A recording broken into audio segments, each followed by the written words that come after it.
absen. Assalamualaikum warahmatullahi wabarakatuh.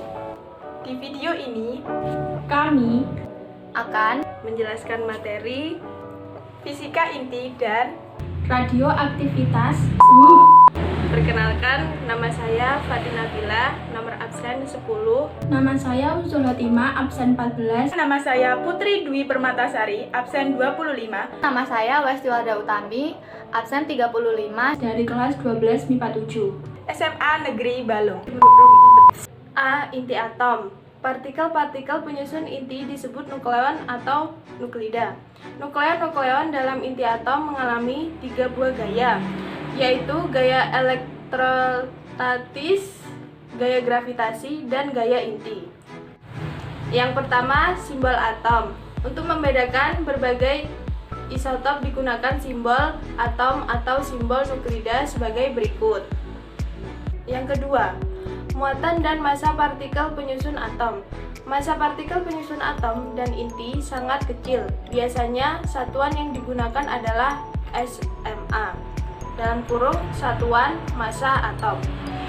Berikut adalah tabel yang memperlihatkan massa partikel penyusun atom. Yang ketiga, isotop, isobar, dan isoton.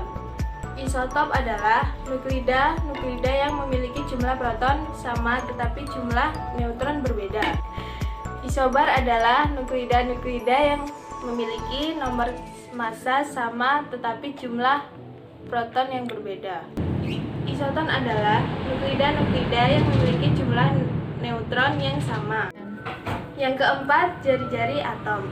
Inti atom berbentuk menyerupai bola yang jari-jarinya bergantung pada nomor massa A. Dituliskan dalam bentuk persamaan sebagai berikut. Yang kelima, energi ikatan inti dan susut massa. Energi ikat inti adalah energi yang dilepaskan oleh nukleon agar berbentuk inti atom dan energi yang diperlukan untuk memisahkan nukleon yang membentuk inti. Sedangkan susut massa atau defek massa adalah selisih gabungan massa nukleon pembentuk inti dengan massa inti stabilnya. Maka susut massanya dirumuskan sebagai berikut. Hubungan antara energi ikat inti dengan susut massa dituliskan dengan persamaan berikut. B. Reaksi inti. 1. Energi reaksi. Peluruhan inti atom menjadi inti atom lain secara alamiah disebut reaksi inti. Berbeda dengan reaksi kimia yang hanya melibatkan elektron valensi, dalam reaksi inti yang terlibat adalah inti atom. Untuk menuliskan reaksi inti, misalnya, untuk suatu inti X yang ditembak dengan partikel A sehingga menghasilkan inti lain Y dan partikel B. Reaksi ini dapat ditulis dengan dalam reaksi inti harus dipenuhi sebagai berikut. A. Hukum kekebalan momentum. Momentum sebelum dan sesudah reaksi harus sama. B. Hukum kekekalan energi. Energi sebelum dan sesudah reaksi harus sama. C. Hukum kekekalan nomor atom. Jumlah nomor atom sebelum dan sesudah reaksi harus sama. 2. Reaksi fisi. Fisi adalah peristiwa pecahnya inti berat menjadi 2 inti sedang. Fisi dapat dilakukan pada beberapa inti berat dengan cara menembaknya dengan partikel alfa, proton, neutron, dan sinar gamma. Dalam reaksi fisi, massa atom produk lebih kecil daripada massa total reaktan dan selisih massa itu muncul sebagai energi. Berikut adalah gambar reaksi fisi. 3. Reaksi berantai. Untuk menghasilkan reaksi berantai tidaklah mudah karena diperlukan persyaratan tertentu. Syarat tertentu tersebut adalah A. Uranium yang digunakan adalah 235U yang dalam uranium alam hanya mengandung 0,718%. B. Neutron yang digunakan untuk menembak harus memiliki energi yang cukup atau termal. Berikut adalah gambar reaksi berantai. Yang keempat, reaksi fusi. Fusi adalah peristiwa penggabungan 2 buah inti ringan menghasilkan inti yang lebih berat dan partikel elementer disertai pelepasan sebuah energi. Energi fusi yang cukup berat dihasilkan oleh matahari. Reaksi fusi disebut juga reaksi termonuklir. Hal ini disebabkan karena pada reaksi fusi memerlukan energi yang lebih tinggi atau terjadi pada suhu yang sangat tinggi. Berikut adalah gambar reaksi inti. C. Radioaktivitas. 1. Stabilitas inti. Selanjutnya, C. Radioaktivitas. Radioaktivitas adalah unsur yang dapat memancarkan radiasi secara spontan. Sedangkan radiasi dari peristiwa ini dikenal dengan sinar radioaktivitas. 1. Stabilitas inti atau inti stabil adalah inti yang tidak dapat secara spontan meluruh atau merubah. Definisi kestabilan yang lebih mengkhusus adalah kemampuan inti meluruh dengan jenis peluruhan tertentu. Pada gambar berikut ini dijelaskan bahwa nukleida dengan Z kurang dari 20 akan stabil jika jumlah proton Z sama dengan jumlah neutron N. Ini berat akan stabil jika jumlah neutron lebih banyak dari jumlah proton. Jumlah neutron yang harus dimiliki ini berat agar stabil kira-kira 1,5 jumlah proton. Untuk inti yang berada di atas garis kestabilan akan memancarkan sinar beta negatif karena memiliki perbandingan neutron dan proton terlalu tinggi untuk dapat stabil. Untuk inti yang berada di bawah garis kestabilan akan memancarkan sinar beta positif karena perbandingan neutron dan proton terlalu kecil untuk dapat stabil. Untuk Z lebih dari 60 akan memancarkan sinar alfa untuk stabil, sedangkan untuk Z yang lebih dari 83 akan memancarkan sinar alfa dan beta untuk stabil. 2. Daya tembus sinar radioaktif.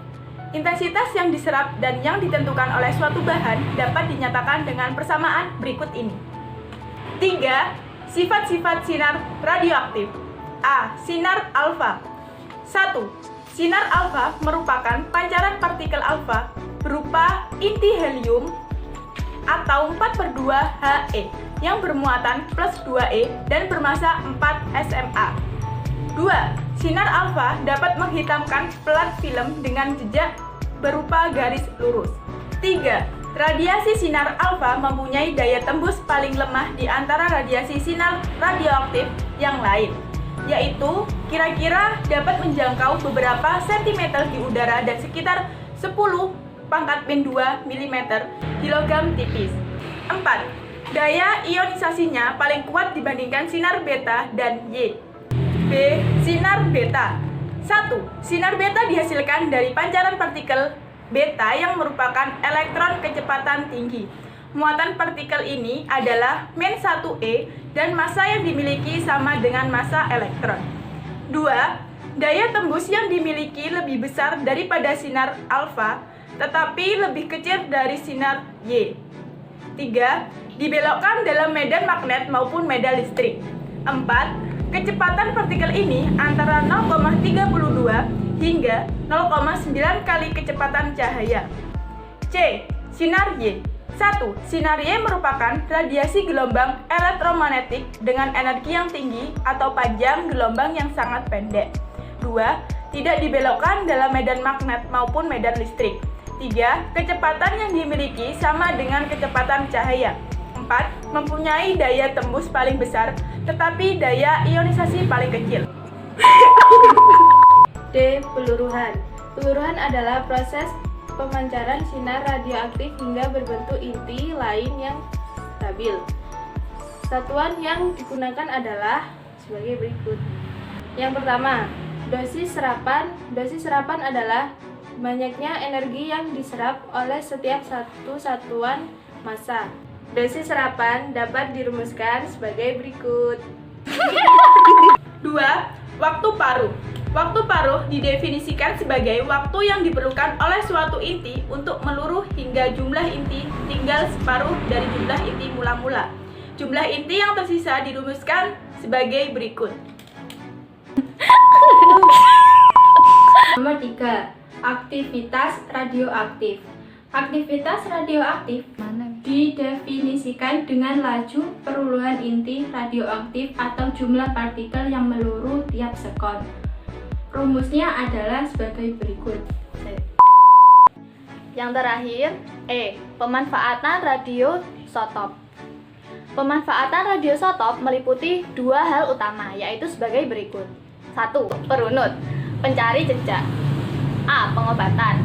Dalam teknik perunut radioaktif, sejumlah unsur yang mengandung radioisotop akan dirunut dimasukkan ke dalam tubuh, biasanya dengan menyuntik. Berikut beberapa radioisotop dan organ yang dipindai. B. Industri. Dalam bidang industri, misalnya untuk mendeteksi kebocoran suatu pipa, penyalur minyak, atau gas dapat dirunut dengan menyuntikkan sejumlah radioisotop ke dalam saluran pipa. Isotop yang tepat untuk mendeteksi kebocoran pipa adalah partikel beta, sebab partikel beta memiliki waktu paruh hanya beberapa jam atau beberapa hari. 2. Pemanfaatan radioisotop berdasarkan radiasinya. Ada dua hal, yaitu A. Pengobatan. Sifat radioisotop dimanfaatkan dalam dunia pengobatan untuk membunuh sel kanker. Penggunaan radioisotop untuk membunuh sel kanker disebut radioterapi. Saat ini yang paling banyak digunakan adalah terapi radiasi gamma yang diradiasikan oleh isotop Cobalt 60 atau CO60. Namun, terapi ini menimbulkan efek samping, yaitu rusaknya sel-sel sehat di sekitar. B. Penentuan umur dengan radioaktif. Tumbuhan, binatang, dan manusia menyerap dan mengeluarkan karbon 14 selama mereka masih hidup. Oleh karena itu, presentase karbon 14 dalam tubuh mereka selalu tetap. Ketika mereka mati, presentasi karbon 14 berkurang karena Si-16 meluruh dengan memancarkan sinar. Menjangkau. Apa lo gak puyeng? Iya.